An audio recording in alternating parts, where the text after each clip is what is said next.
Uyabona kona mase ngicabanga kahle indaba yalo baba lona kanye naleli thimba lakhe leli kahle kahle lo baba ungijwayela kabi.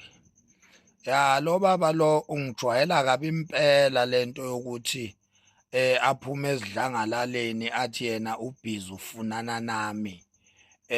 Ungijwayela nje kabi lo baba lona. Le nhlikinhliki lena ingijwayela impela nje.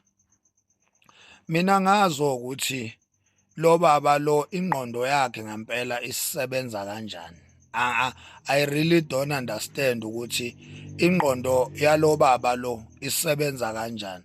Kula isilo uzonda amagwala umntwana uSimakade uyena oyisilo kusho mina ongakuthandi lokho gedwe uyangidakela ngithi mina isilo sikaZulu umntwana uzonda amagwala uSimakade.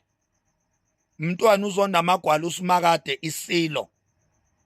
Umuntu okwazi ukuyihlonipha umuntu ongenawo amahlazo namanyala isona isilo ke leso. Ongakufuni ke lokho gede ke uyangidakelwa. Ongakufuni nje lokho gede ngempela. Ya. Bengithi nje angikutshele lokho wena Sipho Mhlongo ukuthi khohlwa nje ngeke uze